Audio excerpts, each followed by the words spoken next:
کون ہے نینوا یہ بھلا بے نوا کون ہے نینوا یہ بھلا بے نوا کون ہے لاش پر لاش مقتل سے لاتا ہے یہ شکر خالق میں سر کو جھکاتا ہے یہ شہنشاہ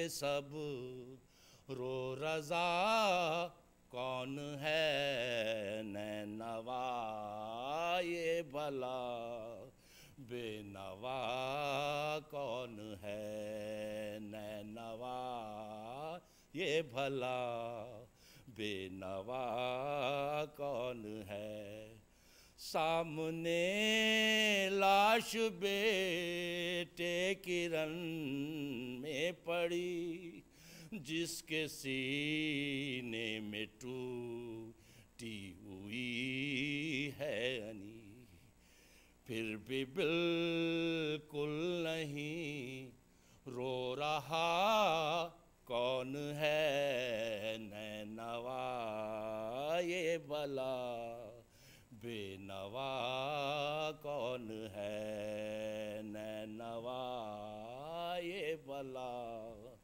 بے نوا کون ہے لینے بھیجا ہے پانی کو ایک شیر نر جس نے مشکیزے میں ڈال دی ہے نہر وہ علمدار وہ با وفا کون ہے نینوا یہ بھلا بے نوا کون ہے نینوا یہ بھلا بے نوا کون ہے جس نے سجدے میں رکھ دی ہے اپنی جبیں تیر و تلوار جس کے بدن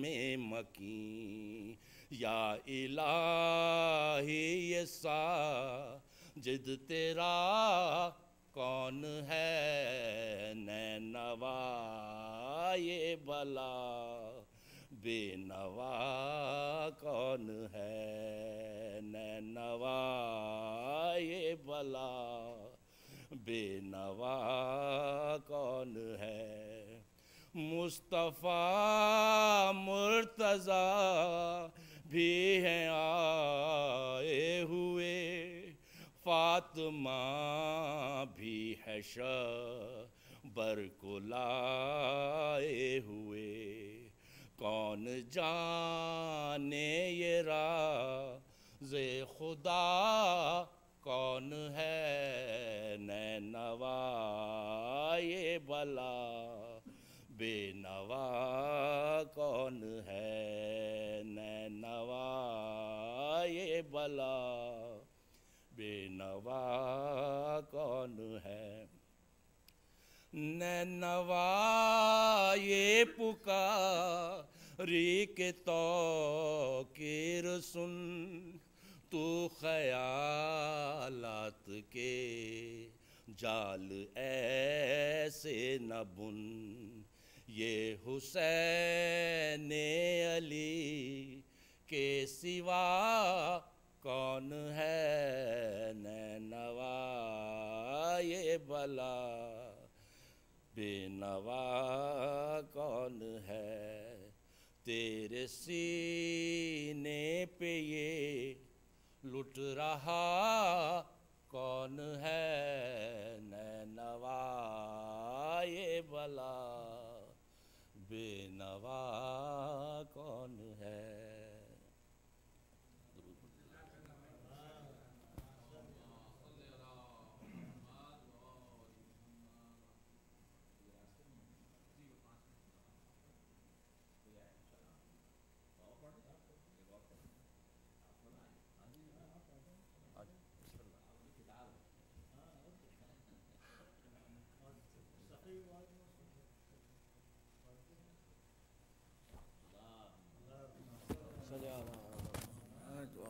آواز بلند نعرہ صلوات.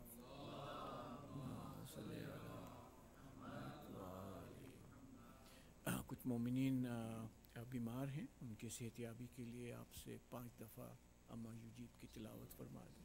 بسم اللہ الرحمن الرحیم. اما یجیب المضطر اذا دعاہ ویکشف السوء. اما یجیب المضطر اذا دعاہ ویکشف السوء. اما یجیب المضطر اذا دعاہ ویکشف السوء. اما یجیب المضطر اذا دعاہ ویکشف السوء. اما یجیب المضطر اذا دعاہ ویکشف السوء. اللہم صلی علی محمد وعلی محمد. اللہم صلی علی محمد. کل مومن مومنات کی ارواح کے لیے سورہ فاتحہ کی تلاوت. بسم اللہ الرحمن الرحیم. الحمدللہ رب العالمین الرحمن الرحیم مالک یوم الدین. ایاک نعبد و ایاک نستعین صراط المستقیم صراط الذین انعمت علیہم غیر المغضوب علیہم ولا الضالین.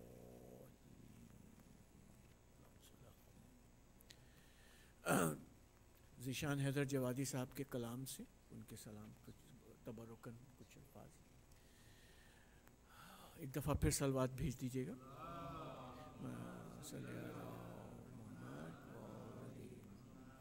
جب تک لبوں پہ ذکر شہ کربلا رہا، جب تک لبوں پہ ذکر شہ کربلا رہا، ہونٹوں سے میرے ساغر کوثر لگا رہا. ہونٹوں سے میرے ساغر کوثر لگا رہا. نفس علی سے جس کا کوئی رابطہ رہا، نفس علی سے جس کا کوئی رابطہ رہا، اس کا نصیب خواب میں بھی جاگتا رہا. اس کا نصیب خواب میں بھی جاگتا رہا. جب تک خیال ابن شہ لافتہ رہا، جب تک خیال ابن شہ لافتہ رہا، محفل کا ذہن بوئے وفا سے بسا رہا. محفل کا ذہن بوئے وفا سے بسا رہا. ذوق نیاز عشق کے قربان جائیے، ذوق نیاز عشق کے قربان جائیے. سر جھک گیا جہاں پہ وہیں پر جھکا رہا. سر جھک گیا جہاں پہ وہیں پر جھکا رہا. قرآن کو اہل بیت نے ناطق بنا دیا، قرآن کو اہل بیت نے ناطق بنا دیا. یہ بس اسی زباں سے صدا بولتا رہا، یہ بس اسی زباں سے صدا بولتا رہا. دین خدائے پاک در اہل بیت پر، دین خدائے پاک در اہل بیت پر آیا، پلا، بڑھا، تر و تازہ ہوا رہا. ایک صلوات بھیج دیجیے گا.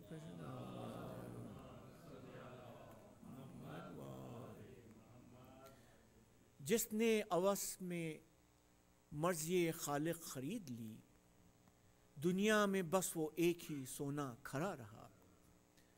سجدوں کو کربلا کی زمیں پہ ملا فروغ، سجدوں کو کربلا کی زمیں پہ ملا فروغ. گر آ گئی قضا بھی تو سجدہ ادا رہا، گر آ گئی قضا بھی تو سجدہ ادا رہا. خاک شفا نے سجدوں کو معراج بخش دی، خاک شفا نے سجدوں کو معراج بخش دی. یعنی غبار قبر بھی قبلہ نما رہا، یعنی غبار قبر بھی قبلہ نما رہا. کیوں کر نہ بے قرار ہوں موجیں فرات کی، کیوں کر نہ بے قرار ہوں موجیں فرات کی. دریا پہ تشنہ کام کوئی قافلہ رہا، دریا پہ تشنہ کام کوئی قافلہ رہا. عباس نے دیا ہے سہارا ہر ایک کو، عباس نے دیا ہے سہارا ہر ایک کو. مشکل کشا کا لال تھا مشکل کشا رہا، مشکل کشا کا لال تھا مشکل کشا رہا. ساحل سے آ رہی ہے یہ عباس کی صدا، ساحل سے آ رہی ہے یہ عباس کی صدا. قبضہ ہمارا ہٹ گیا دریا سے یا رہا، قبضہ ہمارا ہٹ گیا دریا سے یا رہا. ایک آن کو لگا تھا پسر کے گلے پہ تیر، ایک آن کو لگا تھا پسر کے گلے پہ تیر، اور تا حیات ماں کا کلیجہ چھدا رہا، اور تا حیات ماں کا کلیجہ چھدا رہا۔ زخموں کے پھول خون کا صحرا ردائے خاک، زخموں کے پھول خون کا صحرا ردائے خاک، قاسم پس حیات بھی دھولا بنا رہا۔ ہر دل میں گھر حسین کا تعمیر ہو گیا، ہر دل میں گھر حسین کا تعمیر ہو گیا، کوفہ رہا نہ قصر بن فاجرہ رہا۔ مولا نے جب دیا مجھے پروانۂ نجات، چپکے سے میں نے پوچھا نصیری کا کیا رہا۔ جب تک لبوں پہ ذکر شہ کربلا رہا، ہونٹوں سے میرے ساغر کوثر لگا رہا۔ ایک صلوات بھیج دیجیے گا بابا جی۔ اللہم صلی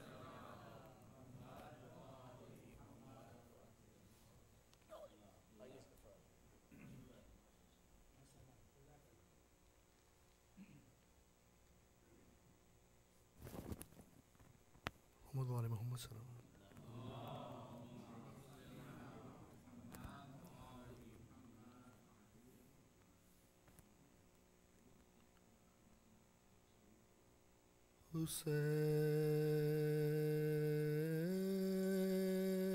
حسین جب کہ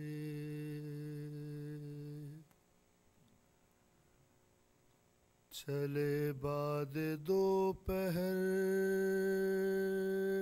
رن کو،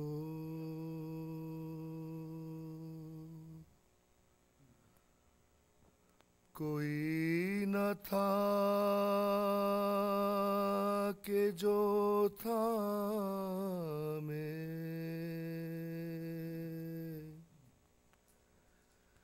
رکاب توسن کو۔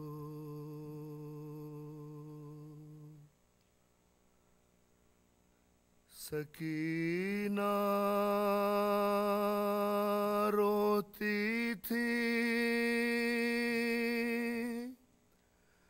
تھامے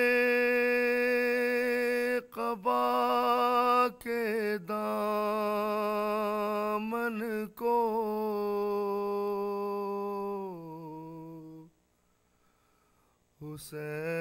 حسین چھپ کے کھڑے تھے جھکائے گردن کو۔ محمد وعلی محمد صلی اللہ علیہ وسلم۔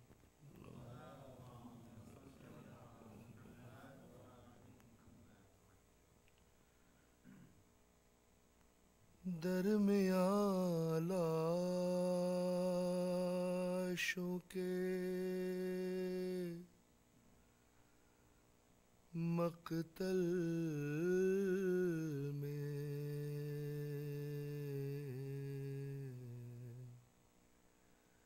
کھڑی ہے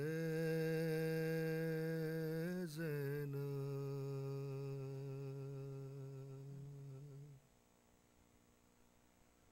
درمیان لاشوں کے مقتل میں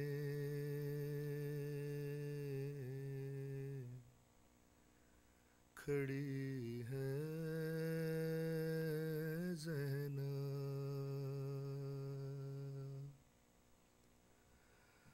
اس اندھیرے میں کسے ڈھونڈ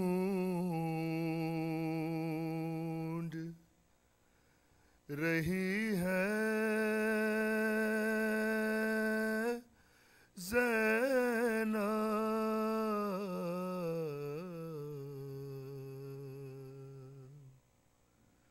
درمیان لاشوں کے مقتل میں کھڑی ہے زینب اور سب کی نظریں ہیں چمکتے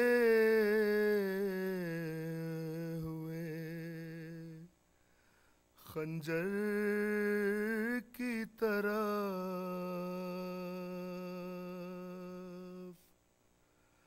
سب کی نظریں ہیں چمکتے ہوئے خنجر کی طرح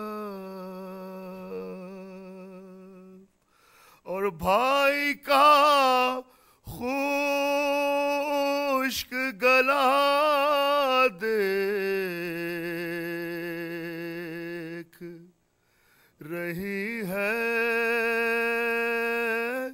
زینب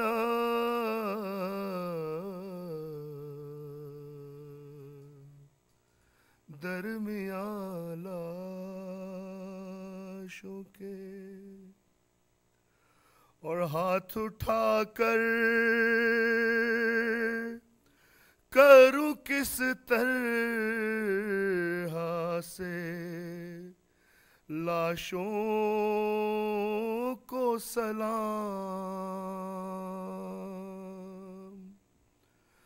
ہاتھ اٹھا کر کروں کس طرح سے لاشوں کو سلام اور ہاتھ رسی سے بندھے ہیں کھڑی ہے زینب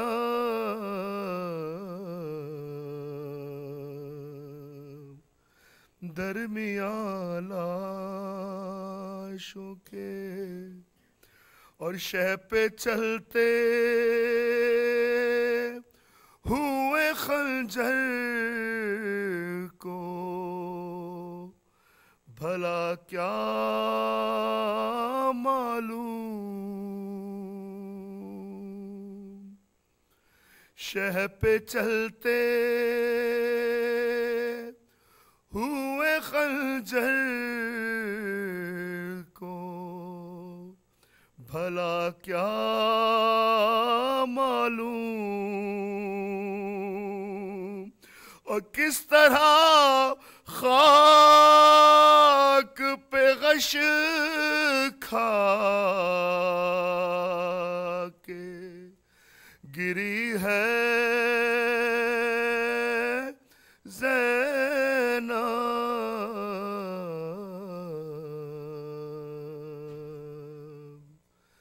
درمیان لاشوں کے مقتل میں کھڑی ہے زینب محمد صلی اللہ علیہ وسلم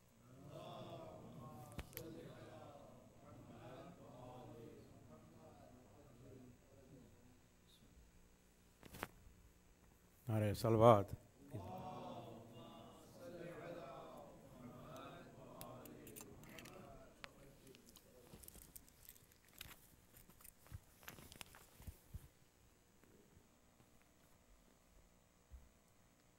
Please come close to the member. Assalamu alaikum. A few brief announcements. So today we'll conclude this session of Majalis here by Sheikh Osama. We really appreciate, and we're expecting more from you next year, inshallah. Nara salawat for all his efforts.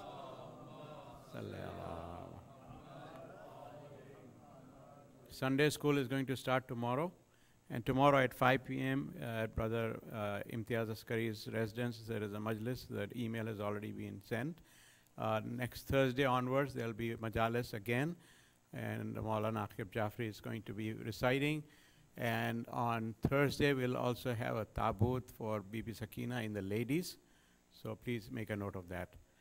Again, please come on time and encourage your children to attend the Sunday school. Salawat.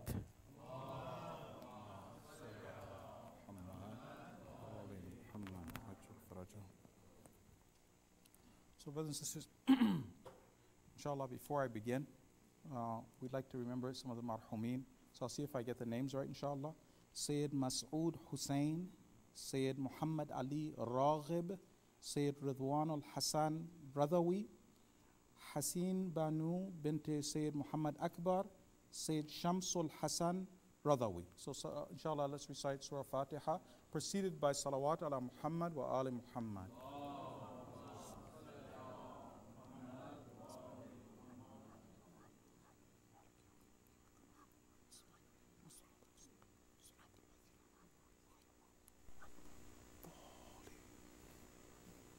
Salawat, please. Allahumma salli ala Muhammad wa ali Muhammad wa ajil farajahum. A'udhu billahi minash shaitanir rajim. Bismillahir rahmanir rahim. Alhamdulillahi rabbil alameen. Wassalatu wassalamu ala sayyidina wa maulana Abul Qasim al-Mustafa Muhammad. Allahumma salli ala Muhammad wa ali Muhammad. وعلى أهل بيت الطيبين الطاهرين المعصومين لا سيما بقية الله في الأراضين روحي وأرواح العالمين له الفداء رب اشرح لي صدري ويسر لي أمري واحلل عقدة من لساني يفقه قولي. So dear brothers and sisters, over the last, if I could get a little bit of water please. Sorry. I finished that one. More water inshallah. Allahumma salli ala Muhammad wa ala Muhammad. So until they bring the water, let me just catch everybody up to speed. What happens is, brothers and sisters, with Allah's tawfiq, with the help of Allah, we've been covering lessons from the life of Nabi Ayyub. Now it's obvious that we won't be able to cover all of the lessons that we could learn from a wonderful prophet like this in 3 nights. We won't be able to cover that. What we covered so far were the bala. We covered a little bit about the bala and the affliction of Nabi Ayyub, which lasted for 7 years based on the ahadith. Today we're going to kind of combine 2 things. One of the things that we want to combine is that Allah provided relief. Allah answered his prayers. So we covered the dua of our Nabi Ayyub. So today we want to cover the relief. And then also we learned that this story ends with good tidings. Salawat please.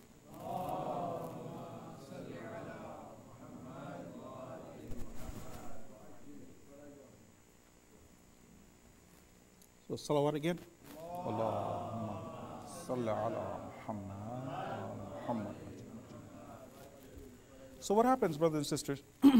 For those of you who weren't there before, this story actually ends up as a happy story. This is a successful story.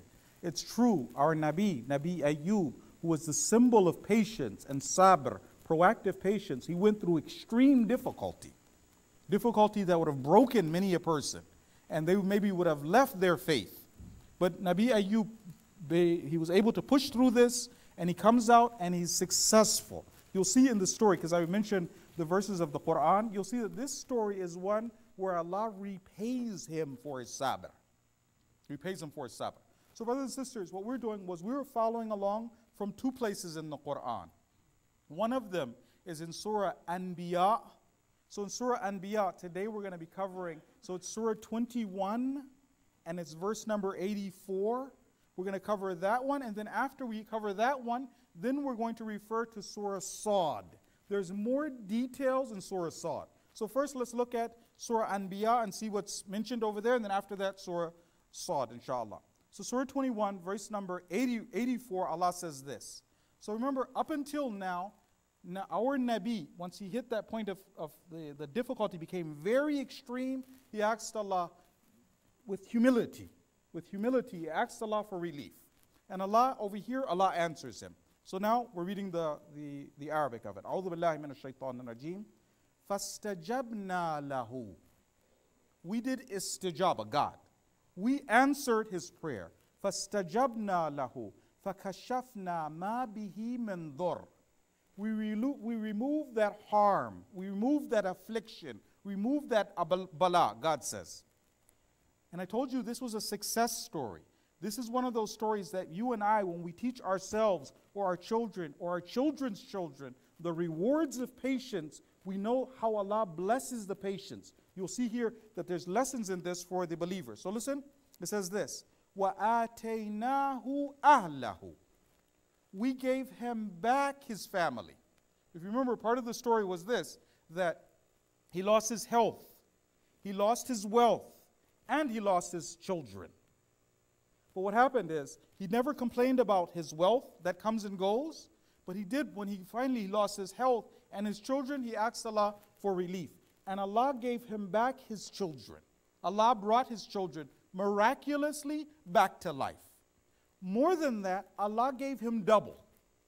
Allah gave him double. How did Allah give him double? Allah gave him the same number of children, moreover, right? So he had a certain number of children. Let's say he had 8, 5, 10. However, then Allah also gave him more, so Allah repaid him double. Sometimes Allah makes the enemy pay.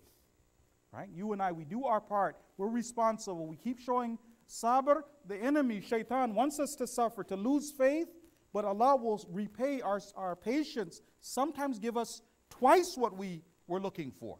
So listen to this. It says, وَآتَيْنَاهُ أَهْلَهُ. We gave him his ahl. We gave him his children back. وَمِثْلَهُمْ مَعَهُمْ. And like them, we gave him more. The same, we gave them. Why? رَحْمَةً مِنْ عِنْدِنَا. This was a rahmah from us. وَذِكْرَى لِلْعَابِدِينَ. It's a reminder for the worshippers. So you and I, mu'mineen, mu'minat, trying to worship Allah, we're learning practical lessons. Sometimes Allah will give the believer twice what he lost. The mu'min or mu'minah went through difficulty, showed sabr, and Allah makes it up to the believer. Now, there's another question that I'd like to address also. This is now Surah Sad. So Surah Sad is surah number 38 and verses number 42 and 43. And after that, 44. Salawat, please.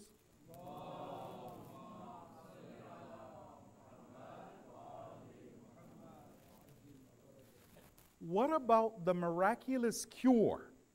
So he said that one of the tests of Nabi Ayub was that Allah afflicted him with sickness, serious sickness. And brothers and sisters, this is just for us to keep in mind. One of the reasons that you'll find encouragement from our ulama, from the most senior leadership on down, for the idea to us, like Ahlul Bayt alayhimus salam, to lead active lifestyles. You and I are supposed to not only be active ourselves, like the Ahlul Bayt were, you're also supposed to be encouraging your children, brothers and sisters, your husbands and your wives, to also be people who exercise. Why? Why is it so necessary to exercise? 40 hadith, look at this later inshallah, 40 hadith from Imam Khomeini. Imam Khomeini explains a principle, Allah bless his soul. When we're sick, brothers and sisters, when we're not well, brothers and sisters, it's more difficult to show patience, to practice Islamic akhlaq, to do our responsibilities. Part of our duty, in order to experience God's best, is that you and I, like Ahlul Bayt, we lead that active lifestyle. In some cultures, people haven't adopted this. Maybe they think it's a Western thing to do. You and I have to remind them, no, Islam teaches us this. And I've mentioned some of the hadith, so I won't mention them before, but the idea of leading an active lifestyle. So now back to our story. Allah, when He wanted to provide him with relief, one of the things was He gave him his health back, miraculously. So now we'll read the verse. So it starts with verse number 42. God says to him, Urkud birijlik. Kick with your leg. Stamp the ground with your leg. What happens is the cure, the shifa for our Nabi Ayub, started with his legs. So what happens is his entire body is afflicted, brothers and sisters. He cannot move. He cannot walk. Right? He's suffering.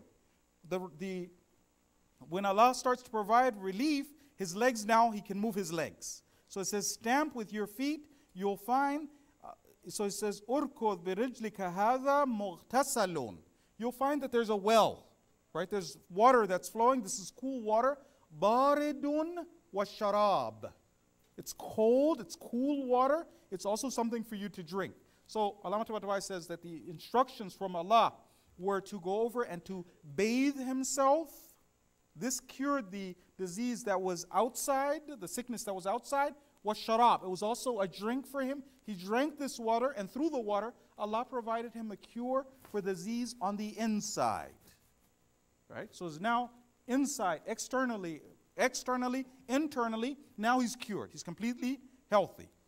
Now it goes back to the next part. It says, this is still Surah Sad, وَوَهَبْنَا أَهْلَهُ وَمِثْلَهُمْ مَعَهُمْ. We gave him and we bestowed his family and their like along with them. So as I mentioned, Allah rewarded him twice. Right? He got his wealth back. He got his health back, his property, these things. But Allah gave him twice what he had before. He gave him twice the number of children. It says, Rahmatan minna. This is a mercy from us. وَذِكْرَى لِأُولِي الْأَلْبَابِ. And it's also a reminder for the possessors of intellect. So you and I, brothers and sisters, when we're reading this story, you and I are learning practical lessons. Allah, sometimes, if we're patient, He rewards us twice. We're just double. Now, what happens is this. The next verse, brothers and sisters, if you're following along in the Quran, it's a part that's a little bit different than what you hear in the West. It's a little bit different than what you hear in the West, so we have to be mentally prepared for what these things are, and then also what are the lessons that we can learn from it. There was a study that some scientists, some researchers did in U.S. universities. Right? This is a particular U.S. university. They did a test. What happened was, this is a very important lesson for us, by the way, brothers and sisters, about explaining Islam the way that it is. So what happened is they did this test on these university students. They found those students who were atheists but aggressively against religion. Different types of atheists. Some people are atheists, but maybe for them they say, well, no, it doesn't matter. You know, God doesn't exist. But there's other people who are atheists, but they're aggressively against religion, attacking deen. They don't want other people to believe. So they went over and they did a study on these individuals. They said, why is it that you're rabid atheists, angry with the deen? They said most of these people were people who had come from Christian households. Right? These were people who had grown up in the church. People who had come from Christian households. They said, that's interesting. Why? They said, why is it that you're so against the religion? You know what they said? This is a lesson for any of us who might be going to the Hawza later, or sometimes we're teaching in Islamic schools. Very important for us to keep in mind. Why were you so angry at the deen? They said it was clergymen who would sugarcoat the truth. People would be teaching us the deen, they would sugarcoat it. They wouldn't tell us the truth about the deen. That made them hate the religion so much they went to war with the deen. They want other people also not to believe in God. Then they asked them another question. They said, do you have any positive memories about the deen? Anything good? Is all hate, all bad? They said the positive thing we had about the religion was there were clergymen who didn't sugarcoat the truth. They told us as it was. So you and I, brothers and sisters, as I mentioned before, we don't believe tabligh is a monopoly of the ulama. Each one of us, you and I, we have to prepare the world for the return of the Imam. But you and I have a responsibility to share Islam as it is. We don't fix Islam. We don't change Islam. We user-friendly Islam, vegetarian Islam. No, Islam as it is. We don't get to do that. Or the other thing is, if you and I, because you might not always be in this community, let's say you're in a different community. It happens, we move to different communities. The person you put on the mimbar, brothers and sisters, is very important. If I know the person I'm putting on the mimbar is going to say things that are against Islam, but he's a crowd puller, I'm responsible, brothers and sisters, because I know better. So in Islam, we have to go over and explain Islam as it is. Now, what's that scary ayah of Quran? Let's look at the verse of Quran. This is the next one. It's a verse of Quran. It says, وَخُذْ بِيَدِكَ. Take with your hand, خُذْ بِيَدِكَ ضِغْثًا. He tells him, Allah tells him, I'm going to tell you the story behind. He's going to take 100 green branches and he's going to take them in his hand. He says, فَضْرِبْ بِهِ. Strike with this. وَلَا تَحْنَثْ. Don't break your oath. What is that? And then it continues, the other part that I read for you last night, or the first night, إِنَّا وَجَدْنَاهُ صَابِرًا. We found that he was patient. نِعْمَ الْعَبْدِ. What an excellent servant. إِنَّهُ أَوَّابٌ. He was somebody who turned back often to Allah subhanahu wa ta'ala. So what's the story? What happens is that his wife, she had made a mistake. She did something which was a mistake, really wrong, and the Nabi Ayyub, he's a prophet. And remember, he had gotten so sick, according to our hadith, he had gotten so sick his wife had to support him. Right? He had gotten so sick, can't provide for himself. And his wife, according to some of the hadith, she's the daughter of a prophet. Rahma, her name was Rahma. She's working to support him and these things, but she disobeyed the wilayah of her husband.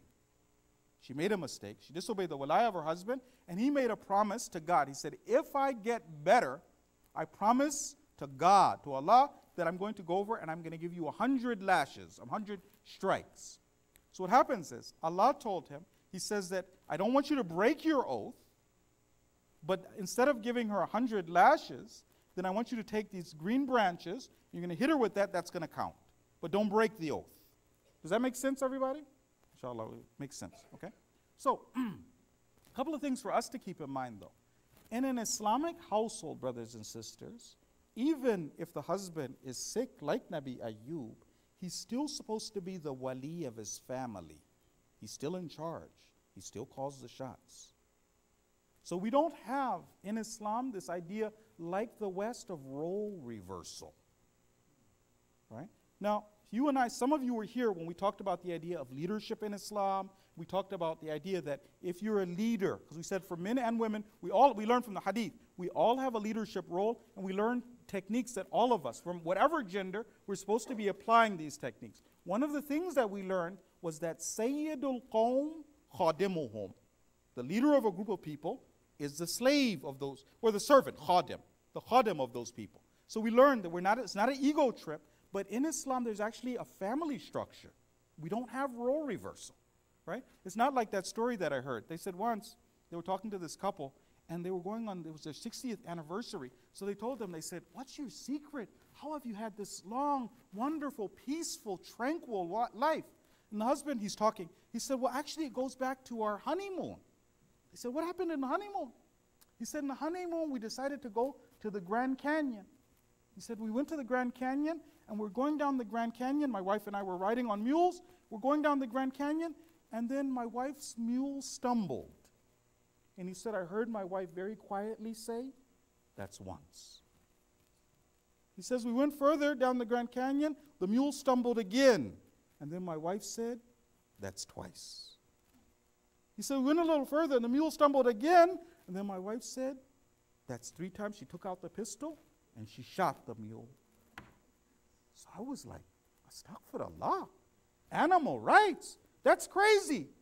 He said, my wife told me quietly, that's once. So what happens is, from an Islamic point of view, that's not supposed to be the case. Of course, we have dialogue, these things, but from an Islamic point of view, the man is supposed to be able to have the final say. Right? We have to train our boys and our families to be people who have wilayah in the home. Right? The hadith is this. It says that, I read it for you last time we were talking about leadership. كُلُّ نَفْسٍ مِّن بَنِي آدَمْ سَيِّد. So every human being who's out there on the face of the earth, they all have a leadership role, all of us. We all have a circle of responsibility. In the house, what is supposed to be like? فَالرَّجُلْ سَيِّدُ أَهْلِهِ. The man is in charge of his house. He's the Sayyidu Ahle. He's in charge of his family. Sometimes we men haven't been good leaders. We've abandoned the role. Right? So let's say you have the hadith also mentions, because it continues, one part of it talks about the lady, the role of the wife. It says, وَالْمَرْأَةُ سَيِّدَةُ بَيْتِهَا. The woman is the manager of her home, سَيِّدَةُ بَيْتِهَا. Right? But the man was supposed to be in charge of his. So let's say you have a husband or a wife, because sometimes mu'mineen or mu'minat, they say, okay, if that's what Islam says, we're coming back to Islam. Now let's say you and I, either that's the wife who's saying that, look, let's not have role reversal. I want my husband to be in charge. Or the husband who says, oh, okay, this is what Islam says. I'm supposed to have the final say. I talk to my children, right? I don't micromanage. But in the end, I'm supposed to do what's best for the family. We talked about this yesterday, the idea of gently going back to what Islam said, right? We covered the hadith yesterday. Gradually and gently we're going back. But the hadith is very clear. The wife is supposed to be the best follower of the wali. Listen to this hadith. Inna khayra nisaikum, the best of your women. It's from our Prophet Muhammad sallallahu alayhi wa sallam.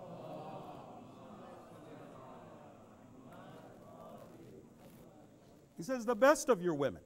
He says, al-walud, the women who can have children.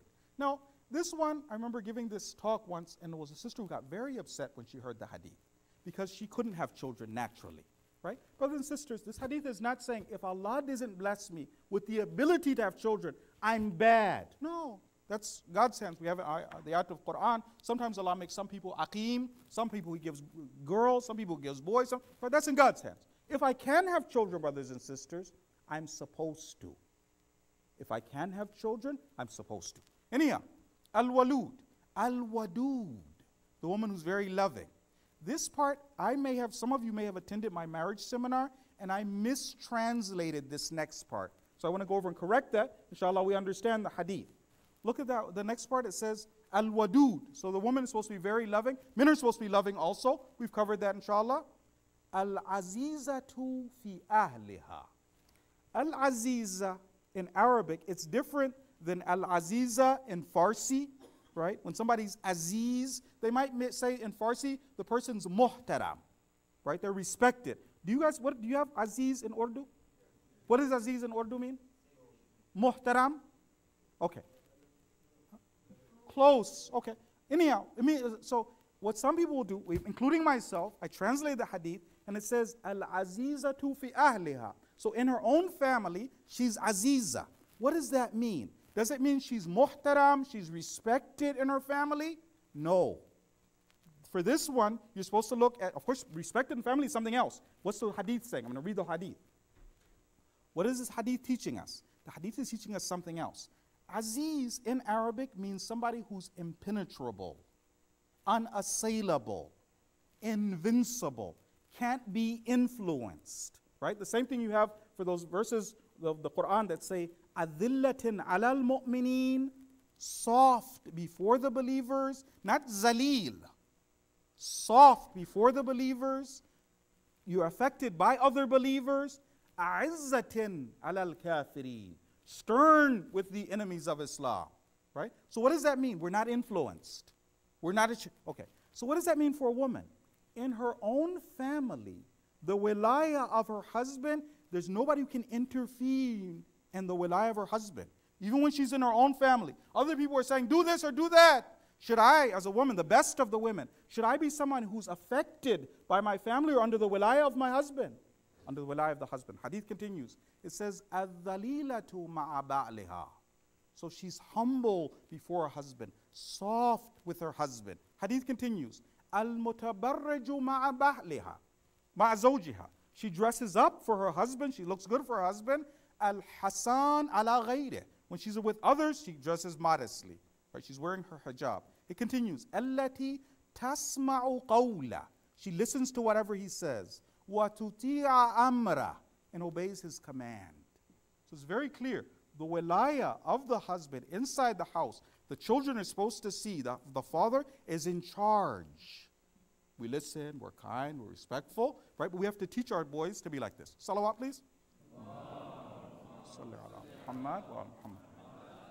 So what happens is we learn that Nabi Ayyub, he was in charge, even though he was in that weakened state. Now, brothers and sisters, some of you weren't here before. There were certain lessons that we had been learning from this. The first lesson that we learned from the first night was this. We learned, brothers and sisters, that the most important type of patience that you and I are supposed to have is sabr when it comes to halal and haram. Most important, we covered the hadith before, right? In Islam, brothers and sisters, we don't get to pick and choose. Sometimes you have mu'mineen and mu'minat, they take their favorite parts of Islam. Right? As a Muslim, we covered this before, I don't get to pick and choose. Whatever Allah says it, however Allah says it. I want to make sure I have correct information. I'm not going on false information, mainstream Islam, but after that, whatever God says, we don't get to pick and choose. The Quran is very clear about this. I'm going to meet you the verse of Quran, because we're talking about patience. We're talking about getting relief from Allah. If we want to get a relief from Allah, the Quran is very clear about this. What happens is sometimes, brothers and sisters, mu'mineen and mu'minat are their own worst enemies. There's a certain sin I won't stop doing. I won't stop obeying Allah. We covered this in the first speech. I won't stop doing that. The relief doesn't come. Sometimes we're our own worst enemies. They said once there was this old man and woman, they went to paradise. It's not true. They went to paradise. And when they went to paradise, the funny thing about this couple, old couple, was that when they were here in the dunya, they didn't have a lot of money. They didn't have a lot of money, so they would get by, but mainly by pinching their pennies. They didn't have a lot of money, and the wife always tried to make sure they were healthy, and they would have healthy bran muffins. And always insisted would have healthy bran muffins. So finally, after 60 years, their health didn't help them. They went down in an airplane. The airplane crashed. They died. When they died, they went to paradise, and they got welcomed in. The angel said, "Ahlan wa sahlan, welcome to paradise." So they come inside, and the first thing they see is this huge mansion. So, subhanallah. The angel says, "Bismillah, this is paradise. This is your house." They're looking around. They see all these nice clothes, fancy clothes. So the old man turns to the angel. He says, "How much do these clothes cost?" So the angel says, "Oh, it's paradise. These are your clothes. It's for you. It's okay." So, okay. Then he looks outside the window, and he sees there's a golf course, bigger than any golf course he's ever seen on the earth. Wonderful. He says, "How much does it cost? What are the green fees? How much does it cost to play?" He said, "It's paradise. You can play as much golf as you want. It's free." He says, "Okay." And he's looking around, and then they see the food. And the food is spectacular. There's steak, there's fish, wonderful food. The angel says, he's about to ask the question, "How much does it cost?" He said, "Don't ask. It's paradise. The food is free." He said, "You can eat as much food as you want. You'll never get sick. You'll never get fat." He said, "What about the decaf? The low cholesterol?" He said, "No, it's paradise. You can eat. You'll never get sick." Then the old man got so angry. He turned to his wife. He said, "You and your bran muffins. We could have been here 10 years ago." So sometimes we're stopping ourselves. We could be experiencing Allah's best, right? The Quran is very clear about this. Quran. We want to get relief. We want to get out of our problems. What does God say in the Quran? This is Surah 3, verse number 132. وَأَطِيعُوا اللَّهَ وَالرَّسُولَ. Obey. We don't pick and choose. Obey Allah and the Rasul. He says, لَعَلَّكُمْ تُرْحَمُونَ. Maybe you'll be shown mercy. In Islam, you do your part. You do your responsibility. You obey Allah and the Rasul. Then you expect mercy. It's not that I think Imam Hussein died for my sins. Right? Like the Christians, right? Imam Hussein died so I can live the life of Yazid. It doesn't work like that. In the Quran, very clear. Obey Allah and obey the Rasul. Maybe God will show mercy. Quran is very clear. The other lesson that we learned, brothers and sisters, was when we're going through bala, not to get bitter. Sometimes like Nabi Ayub, 7 years, difficult. Some people break under that. Some people get bitter towards God. Allah does certain tests. We learned the hadith from the hadith is like this. Man asbaha ala dunya hazinan. The person who wakes up grieving over this world, the test that Allah has given them. They're so angry at God. فَقَدْ أَصْبَحَ لِقَضَاءِ اللَّهِ سَاخِطًا. Right? They've woken up and they're angry at Allah's decree. Allah knows what He's doing. It's true. In Islam, sometimes you're doing all the right things, like Nabi Ayub. You're patient, and the bala keeps it coming. It's not time yet. It's true. إِنَّمَا الْعُسْرِ يُسْرًا. But sometimes it takes time. Some people get so bitter. This one man, I heard a story, inshallah it's not true. They said once he was out exercising, alhamdulillah, he's exercising, Islam says exercise. He went exercising and then a dog bit him. And when the dog bit him, he went to the doctor and he discovered he had rabies. He was so upset. He went and he talked to the doctor. The doctor said, I have to give you a shot to get better from the rabies. He says, but the rabies shot hurts. So he left the room. And now the man was so angry. The doctor comes back with the shot, to give him the shot, and he sees the man's writing on a piece of paper. He said, you're writing your will?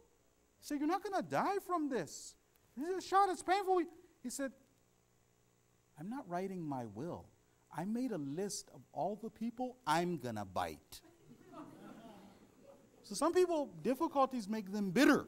We're not supposed to be like that. We learn lessons, but we don't get bitter. We keep doing our responsibility. Now, I want to cover a new lesson tonight. Tonight's lesson is something else. Tonight's lesson is something else. It's true, sometimes in Islam, when we're patient, Allah rewards us double. Sometimes, and we learn from Nabi Ayub, Allah rewards us with double. It's not always the case that Allah opens the door that we want, though. Islam's not going to tell us that. So we're supposed to. Yesterday we talked about the idea of training our hearts and minds to think and feel the way Allah wants us to feel. One of those things we have to train our minds is how are we supposed to feel about hope in Islam? If I'm going through bala, how hopeful should I be? We have to learn about that, right? But just let me share this from the beginning. Sometimes God closes doors. Now, when we're learning to retrain our minds and our hearts, there's a hadith that's a little bit of a challenge, brothers and sisters. I want to see if we can listen to this one and if we can adopt this hadith. This hadith is from Imam Hassan alayhi salam. Salawat.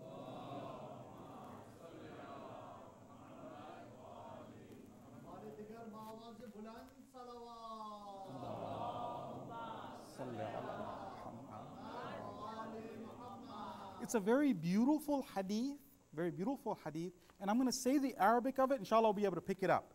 Man ittakala ala husnul ikhtiyari min Allahi lah.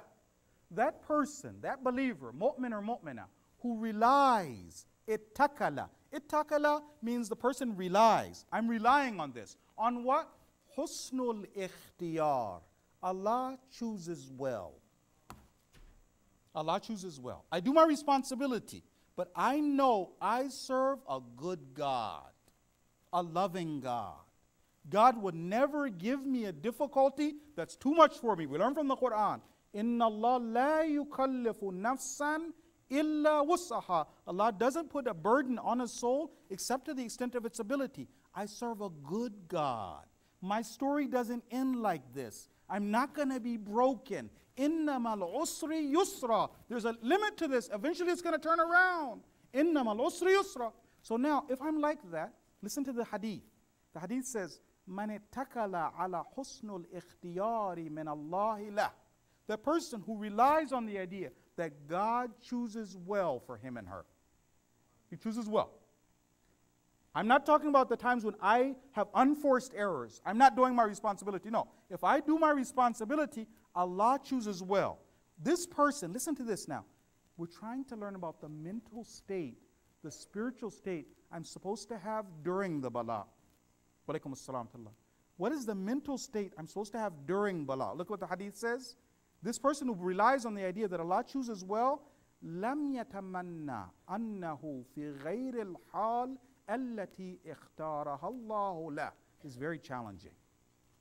I explained this in California. One of the brothers said, no, this I don't understand this. Listen. The person, and I'm going to try and explain it properly. The person who relies on the idea, God chooses well for me. I serve a good God. This person doesn't wish, lam yatamanna. He doesn't wish that I was in a state other than the state that God has chosen for me. God's timing is perfect. We're going to get out of the bala. But right now, I'm making my dua. So listen, I want to explain it properly. Does that mean during bala, I don't make dua? I don't ask Allah for help? No, Nabi Ayub asked for help. Sometimes the bala takes time to get fixed. During that time, what's my mental state like? Am I okay with the moment? This is the important part. So you and I, brothers and sisters, what we believe is Allah's in control of the storm. Remember yesterday I mentioned Shaitan went over and he was the person. He says that Shaitan has afflicted me in the verses of Quran. Right? Allah used Shaitan. Shaitan whispered to those people. Those people were very cruel to him. But Allah was in control. You and I believe Allah's in control of the storm. I'm going through all this difficulty. Allah's in control. Allah's in control of Shaitan. Allah's in control of my enemies. I do my responsibility. I fight against them. I try my best to get out, but know that God is in control of this. Right? Sometimes what happens, brothers and sisters, you and I are praying for something. We're praying for a small dua. We haven't learned to make bold prayers yet. Sometimes Allah closes a door because you and I were thinking too small. What Allah had, the real plan He had, our true destiny was something far greater than we can imagine. You and I have to make sure right now when I'm going through this difficulty, I don't wish for something different. I want it to be different as in, so this is the part. Some people are very literal. The brother who I was talking to, Allah bless him, right? The brother said this. He said, look, I have one state. Either I'm happy or I'm sad. What are you telling me? He's saying, Ma ra'aytu illa jamila. I'm going through difficulty. Either I'm happy or I'm sad. I'm either, right? Some people are very literal. It's like a story I heard once. They said once there was these old ladies, 80 years old, and they're driving down a highway. They're driving down a highway and they're only going 35 miles an hour. So a police car pulls up to them and he says that, ladies, he said, do you realize that you're only driving 35 miles an hour? That's dangerous. The old lady who was the driver said, yes, I know. He said, well, why are you driving so slow? She said, because that's what the sign says. It says 35. He said, no, that's not what the sign says. This is Freeway 35. It's Freeway 35. He said, by the way, why are those old ladies in the back? Why are they so terrified? The old lady laughed. She said, because we just got off of Freeway 95. So some people are very literal. Whatever says 35. No. Let's think about it. What is God saying? Does this mean I don't make dua, brothers and sisters? It says the person relies on Allah's choice. Allah's choosing well for me. I still make dua. I still ask Allah for help. I still ask Allah to change the situation. Right now, God hasn't changed it yet. Right? Right now, it hasn't. I'm making dua for a job. Do I know God's timing is perfect? I've made mistakes in my life. Now I'm trying to get back on track. Do I know? I'll give you another story from the Quran. If you remember the story of Nabi Musa. Nabi Musa, he was chosen, the chosen one. He's the savior. He goes over, and remember what happens is he saw an incident where the two people were fighting. And he made a decision based on his information. It turns out that that decision was not the best decision. He ends up hitting the man to stop him from doing dhulm, but the man dies. Now everybody's looking for Musa. Musa ends up running away. He escapes. If you remember the story, he escapes. The authorities are looking for him. He's a wanted man.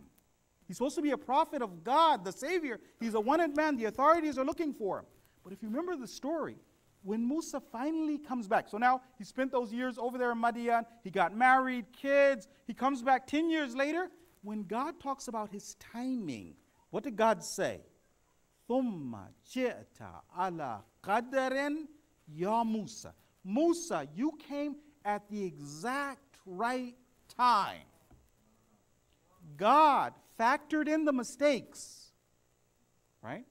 He factored in that there was a misstep, right? Of course, it doesn't mean prophets aren't masum. That was a misstep, a tarq awla. God factored that in, and it was still the exact right time he was supposed to come to, so God can take mistakes that I've made. You know how they say you can't unscramble eggs, right? Well, God can take your scrambled eggs and make a wonderful omelet. Right? He's still directing your steps. It's not too late. He can still fix the situation. So now, what happens is that you and I, brothers and sisters, if we want to be now realistic, right? I'm saying that I don't wish to be in a state other than the state that I'm in. I want to get rid of the bala, but I don't want to be. So one of the things you have to do is we have to train ourselves to do this. Let's have a realistic expectation of when the time for our fortunes to turn around. At the same time, we expect a miracle. What does that mean? There's sometimes when you and I've been dealing with sickness, right? I've broken my leg. Normally, when you want to do rehab, let's say with rehab, it takes 4 months. If you and I are making dua and we're saying that, look, I want shifa, I want it immediately, shifa immediately, and then I don't take in the idea that it takes 4 months to do rehab, then I'm so upset. I made dua. Why didn't God answer? But another time, you and I, we take in that consideration. Have realistic expectations for when it's supposed to happen. Not like Bani Israel. Bani Israel, if you remember the story, when Musa came, they were expecting Musa's going to come and he's going to flip everything upside down. Kun fayakun. He'll knock out Fir'aun. And they started complaining to Musa. They said, Musa, we were suffering before you. We're suffering after you. Right? Musa, right? It's not supposed to be kun fayakun. No, you go through the things, you do your responsibilities, right? Because if we get hasty, brothers and sisters, we can make mistakes.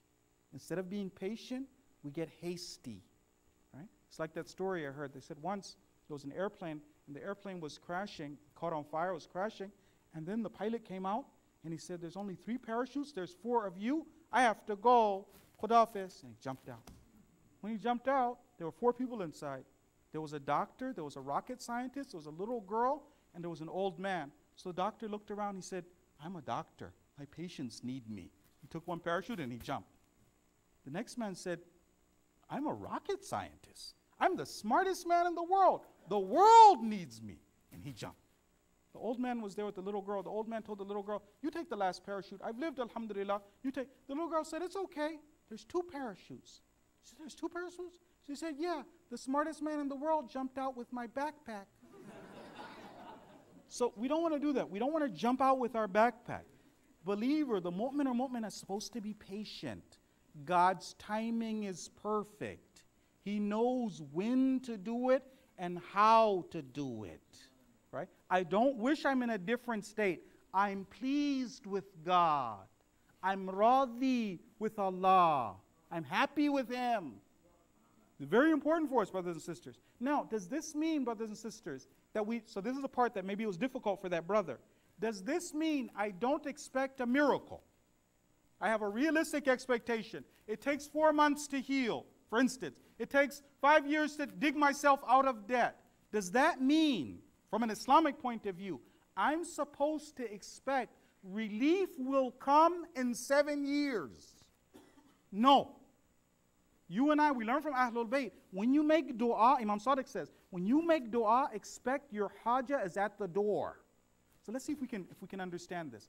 How hopeful am I supposed to be as a mu'min? How much hope should I have? Should I tell myself, because I'm realistic, sometimes du'as don't get answered for years, so I'm waiting for years. Or every day, do I tell myself, today is my day. Today it's going to happen. How much hope, how much energy? Let's listen to this hadith from our Prophet sallallahu alaihi wasallam.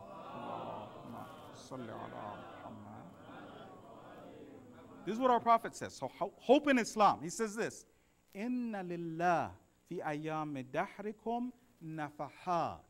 There are times in your lives where divine breezes blow. Right? Divine breezes. One time your ship is sailing and it's moving along at a regular pace, but there's sometimes when God steps in. A divine breeze, when that comes in, the believer, the mu'min or mu'minah, can do what others can't do in years. You can do much sooner. You have Allah helping you. Inna Allah ma'as sabirin. God is with the patient, with Allah on my side, right? So I'm expecting this thing. So now, a couple of questions. One of them is, how do I know if I'm really patient? We want to know, right? Proactive patience in Islam, from an Islamic point of view. Proactive patience. Our hadith from our Prophet tells us this. There are 3 signs of the person who's patient, but they're patient in the right way. 3 signs. Let's see if we have these signs. He says the first one is that the person doesn't get lazy. The mu'min or mu'minah, I'm doing my responsibility. If I'm lazy when it comes to me doing my job, I'm not doing my best, I'm being mediocre, I'm being average, I'm being lazy, I can't blame God. The next thing he says is that the mu'min doesn't get tired. Sometimes we've been dealing with a problem for a long time. People get tired. They can't keep pushing. He says the person doesn't get tired. And the last one is very important. He says, "An la yashkuwa min rabbih." The believer, the mu'min or mu'minah, doesn't complain about God. We're not supposed to complain about Allah subhanahu wa ta'ala. So now, you and I are learning a very important lesson. Our lesson is that although sometimes in the time of Nabi Ayub, Allah gave him twice what he expected. He rewarded him twice. But it doesn't mean that sometimes there's difficulties that we were looking for, we're asking, making dua for, that always Allah fixes it the way we were thinking. It's not like that. Listen to this hadith. So this is from Imam Rida alayhi salam. Salawat, please. If you want to look up this hadith later, the man's name is Muhammad bin Fudayl. Muhammad bin Fudayl. So Muhammad bin Fudayl says, I was going on a trip, and when I was going on this trip, I got sick. As in, I started to feel extreme pain. He says, in my side, so maybe around his rib area, also in his leg. Right? He says, I got to Medina. When I got to Medina and I saw the Imam, the 8th Imam, I go to the Imam, and the hadith doesn't mention that I told the Imam what happens. The Imam asked me. He says that you're suffering, you're not doing well. Remember, the Ahlul Bayt can read our minds. They know what we're going through. So he says, that, I see you. Why are you in problems? He told the Imam, he said, I've got 2 sicknesses, 2 problems, 2 difficulties. One of them is in my side, right? One of them is in my side, one of them is in my leg. So he says, when I said that, the Imam did this. The Imam pointed to my side. He did ishara. The Imam pointed to my side. And when he pointed, so he said, under the armpit area, remember I said the ribs were, right? He pointed to that area, and he said the Imam said something. He doesn't understand what the words of the Imam said something. He says after that, the Imam took some of his blessed saliva and he put it on this area. He said, that's been fixed. You don't have that problem, that's done. Miraculously, that's done. Right? But then he says, the Imam looked at my leg. This is the part I wanted us to pay attention to. So I looked at my leg, and then he said this. He quotes a hadith from his forefather, from Imam Baqir. He says this, Man buliya min shi'atina bi bala'in. Whoever of our Shia is afflicted with a bala, they go through affliction, they go through difficulty. He says, fasabara. That person's patient. They do what Allah says. They keep doing the right things. They don't get bitter. They're doing what Allah says. He says, Kataballah Azza wa Jal. Allah, invincible and majestic as He, writes for this person, Mithla ajri alf shaheed. Allah gives him the reward of 1,000 shaheed. Muhammad bin Fudayl says, when I heard the Imam say that, immediately I knew my leg's never going to get better. I knew. The Imam said it. He says that one of the things he cured miraculously, one of them he didn't cure. He says, no, there's some bala. So, and the person who's telling the story says, yeah, he ended up walking with a limp for the rest of his life. But now, just a little bit of understanding. If some of our bala aren't fixed by God, does that change my relationship with God? In Islam, we go through some bala. Some of it Allah takes care of in the akhirah. There's rewards in the akhirah. But some scientists did an experiment, scientists. They took some bees and they tested the bees in a weightless environment, right? So the bees are now in this weightless environment, bumblebees, and they're floating, right? They don't have to use their wings. They're not doing any work. They're floating, moving through the air. They said these bees all died after 3 days. It's not that we're supposed to be in a weightless environment. I don't have any work. I don't have any struggles. No, we're supposed to use our wings. We're supposed to go through bala. We're supposed to be patient. The way Allah made this world. So what happens is sometimes, brothers and sisters, the reward for our patience is in the hereafter. Listen to this hadith. It says, لَوْ يَعْلَمَ الْمُؤْمِنِ. If only the mu'min would know, لَوْ يَعْلَمَ الْمُؤْمِنِ مَا لَهُ مِنَ الْأَجْرِ. The kind of ajr that they get fil masa'ib, when they're going through difficulties. He says, لَتَمَنَّى أَنَّهُ قُرِذَ بِالْمَقَارِيدِ. The believer, if they only had an idea how much thawab there is for being patient and going through the bala, the believer would wish they had been cut by scissors. So much thawab. So now, you and I, as mu'mineen, we have to learn when there's difficulty, when Allah doesn't answer prayers, Allah knows what He's doing. There's a reason why He hasn't. How come He hasn't fixed it up until now?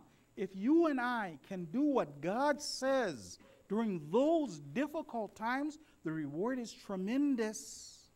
I want to give you a true story that shows you what you can do if you have patience. The story is about a wonderful woman named Salim. So Salim, she lives in the time of the Prophet, Al-Ansariya. She's from the Ansar. Salim, what happens is, she and her husband, they had children. One of them was a boy who the father really loved. And that boy became terminally ill. The mother, think about this as a mother.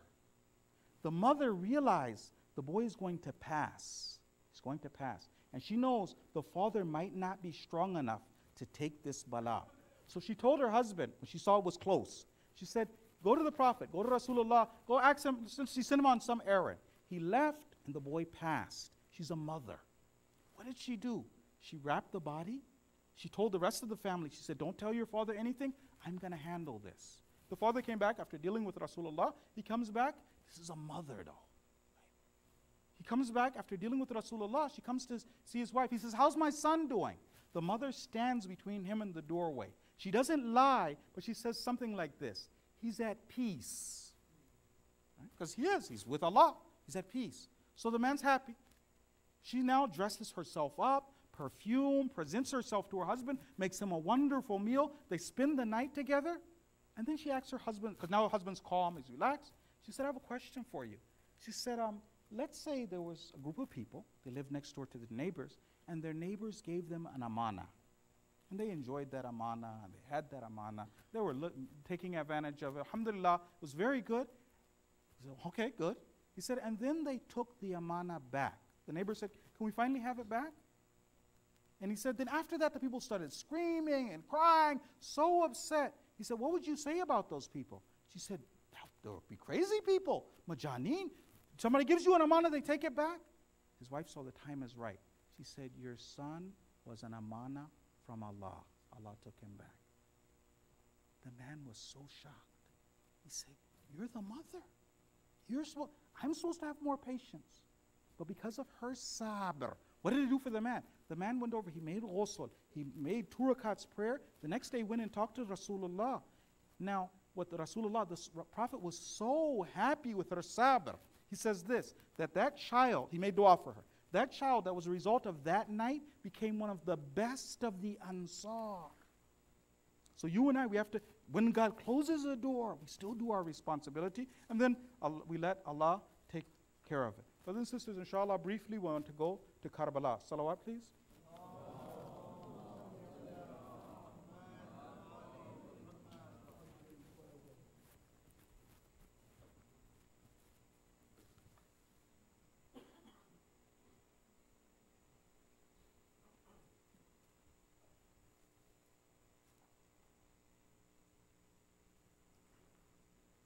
This hadith, brothers and sisters, is from Imam Sadiq. He says, Man dhakarana aw dhukirna inda. Whoever mentions us, or we are mentioned in his presence, فَخَرَجَ مِنْ عَيْنِهِ مِثْلُ جَنَاحِ الضُّبَابَةِ. He says, after that, when he hears our masayib, a tear comes out the size of the wing of a fly. غَفَرَ اللَّهُ ذُنُوبًا. Allah will forgive his sins. وَلَوْ كَانَتْ أَكْثَرْ مِنْ زَبَدِ الْبَحْرِ. Even if the sins were such that they would fill the ocean floor. Assalamu alayka ya Aba Abdullah wa ala al-arwah allati hallat bifina'ik. عليك مني سلام الله أبدا ما بقيت وبقي الليل والنهار ولا جعله الله آخر العهد مني لزيارتكم. السلام على الحسين وعلى علي بن الحسين وعلى أولاد الحسين وعلى أصحاب الحسين. Brothers and sisters, Nabi Ayyub suffered in this world. And the thing that was the real test for Nabi Ayyub was that he lost his children. Nabi Ayyub was patient for 7 years, and Allah brought his children back to him in this world. But as the hadith says, La yawm ka yawmaka ya Aba Abdullah. Imam Hussein didn't get his children back, not in this world. He had to give his children. More than that, Imam Hussein had to give orphans in the way of Allah. It's difficult to give your own children, brothers and sisters, but it's more difficult if Allah says you have to give your orphan, the son of your brother who you've raised from the time he was 3 years old. On the day of Ashura, Qasim was not baligh, but he had big dreams. He had asked his uncle, he said when he heard everybody was going to become shaheed, he said, when I become shaheed, Imam Hussein said, Qasim, what do you think about death? He said, Ya Am, ahla min al-asal. Dying is sweeter than honey. But that wasn't the test. The test is when, on the day of Karbala, Qasim stands in front of his uncle. This boy who's not baligh, and now he's asking for permission to fight. It was so difficult for Imam Hussein. Imam Hussein first told him, no, you can't go and fight. Qasim started to kiss his uncle's hands. He started kissing his uncle's feet. Finally, the Imam gave him permission to fight. Qasim went out with all of those enemies, 30,000 soldiers, and Qasim said these words, In tunkiruni fa'ana ibn al-Hasan. If you don't know who I am, I'm the son of Hassan. This is going to bring down Bala. I'm the son of Hassan. I'm here. They say that when he came out, it was like a splinter of the moon. He was so small, he couldn't wear armor. He came out and he was fighting against the enemy. Finally, the enemy came and they hit Qasim in the head. It says, فَوَقَعَ الْغُلَامِ لِوَجْهِهِ. Qasim fell on his face and he called out, Ya Amma! ألا لعنة الله على القوم الظالمين وسيعلم الذين ظلموا أي منقلب ينقلبون.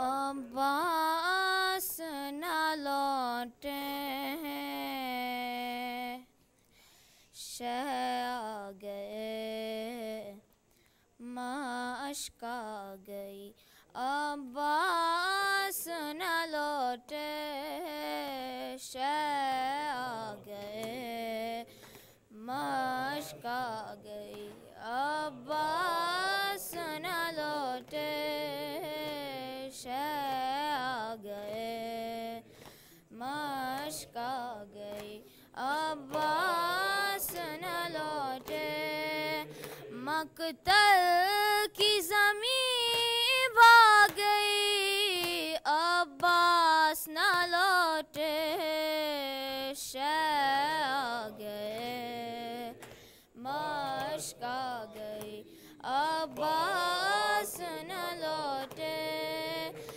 इस शान से मक्तल को सिधा रहा था अलमदार शान से मकता को सिधारा था लमदार, आधा की नजर खा गई, अब्बास ना लौटे शह आ गए, मश्क आ गई, अब्बास ना लौटे शह आ गई, मश्क आ गई, अब्बास ना लौटे। बहता हुआ कानों से लहू, सूखे हुए लब, बहता हुआ कानों से लहू, सूखे हुए लब, दिखलाने सकीना गई, अब्बास ना लौटे शह आ गए, मश्क आ गई, अब्बास ना लौटे शह आ गए, मश्क आ गई, देती रही आवाज पे आवाज सकीना, देती रही आवाज पे आवाज सकीना, आखिर को क़ज़ा आ गई, अब्बास ना लौटे शह आ गए, मश्क आ गए, अब्बास ना लौटे शह आ गए, मश्क आ गई, अब्बास ना लौटे। क्या जानिए क्यों रूठ गए, कहती थी ज़ैनब, क्या जानिए क्यों रूठ गए, कहती थी ज़ैनब, रुखसात की घड़ी आ गई, अब्बास ना लौटे शह आ गए, मश्क आ गई, अब्बास ना लौटे शह आ गए, अब्बास ना लौटे। खैमों में लगी आग तो अम्मू को बुलाने, खैमों में लगी आग तो अम्मू को बुलाने, मासूम सकीना गई, अब्बास ना लौटे शह आ गए, मश्क आ गई, अब्बास न लौटे, मकतल की ज़मीं भाग गई, अब्बास न लौटे शह आ गए, मश्क आ गई, अब्बास न लौटे।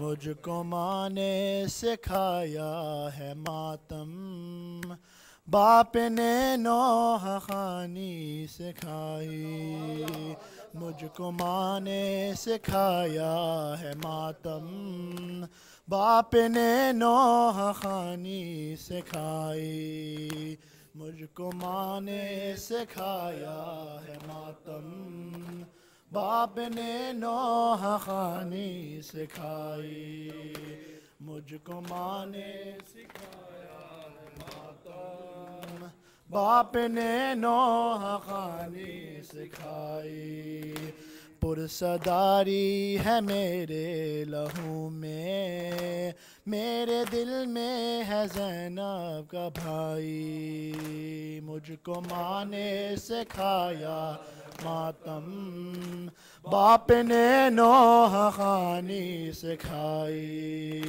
मुझको माँ ने सिखाया है मातम, باپ نے نو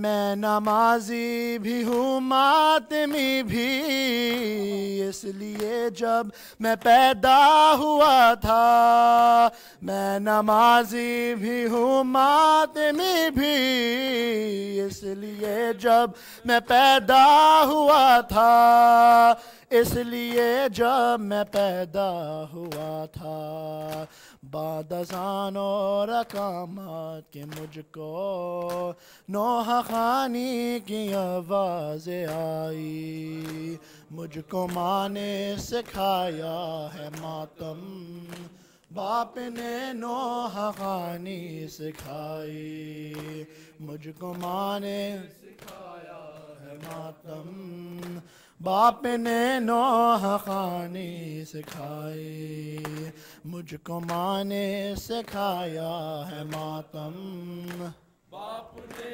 نوح خوانی سکھائی، جو بھی سچا عزادار ہوگا وہ بہت ہی وفادار ہوگا، جو بھی سچا عزادار ہوگا وہ بہت ہی وفادار ہوگا، وہ بہت ہی وفادار ہوگا، اس پہ غازی کی نظر کرم ہے، سیدہ کی دعا اس نے پائی، مجھ کو ماں نے سکھایا ہے ماتم، باپ نے نوح خوانی سکھائی، مجھ کو ماں نے سکھایا ہے ماتم، باپ نے نوح خوانی سکھائی، باوضو جو علم تعزیے کو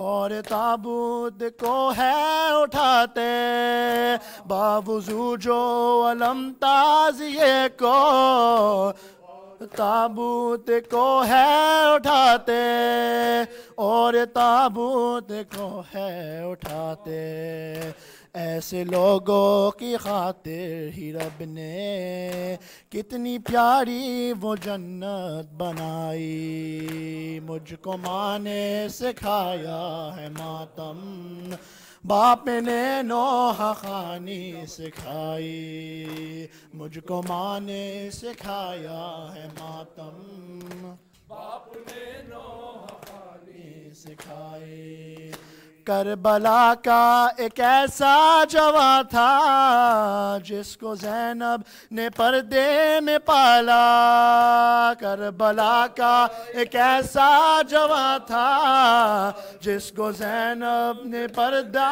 میں پالا، جس کو زینب میں پردے میں پالا، اس کی شادی کا ارماں بہت تھا، جس نے سینے پہ برچھی ہے کھائی، مجھ کو ماں نے سکھایا ہے ماتم، باپ نے نوح خوانی سکھائی، مجھ کو ماں نے سکھایا ہے ماتم، باپ نے نوح خوانی سکھائی، تیر کھا کر بھی جو مسکرایا، جس نے پتھر دلوں کو رلایا، تیر کھا کر بھی جو مسکرایا، جس نے پتھر دلوں کو رلایا، جس نے پتھر دلوں کو رلایا، جب پیو پانی، جب بھی پانی پیو یاد رکھنا،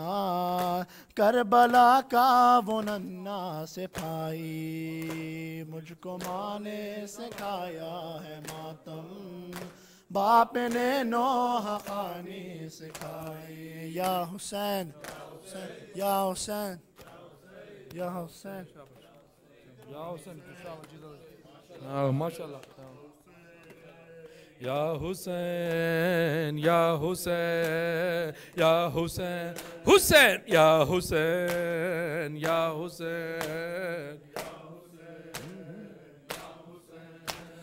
اے غیرت مریم تیرا بازار میں آنا، اے غیرت مریم تیرا بازار میں آنا، اے غیرت مریم تیرا بازار میں آنا، اے غیرت مریم تیرا بازار میں جانا، اے غیرت مریم تیرا بازار میں جانا، نہ بھول سکے گا جسے تا حشر زمانہ، نہ بھول سکے گا جسے تا حشر زمانہ، اے غیرت مریم تیرا بازار میں جانا،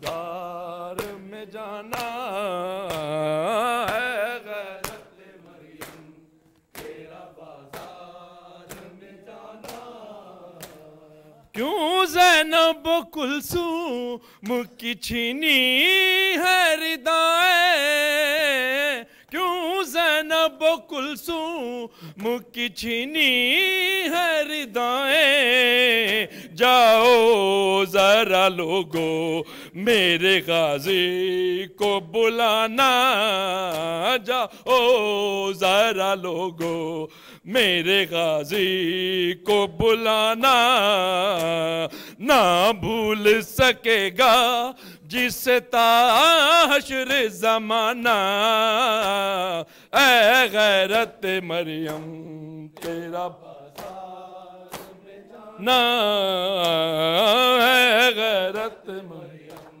تیرا بازار میں جانا، اے غیرت مریم تیرا بازار میں جانا، جب شمری چڑھا سینے پہ چلائی سکینہ، جب شمری چڑھا سینے پہ چلائی سکینہ، لا لا للہ کوئی آ کے میرے بابا کو بچانا، للہ کوئی آ کر میرے بابا کو بچانا، نہ بھول سکے گا جسے تا حشر زمانہ، اے غیرت مریم تیرا بازار میں جانا، اے غیرت مریم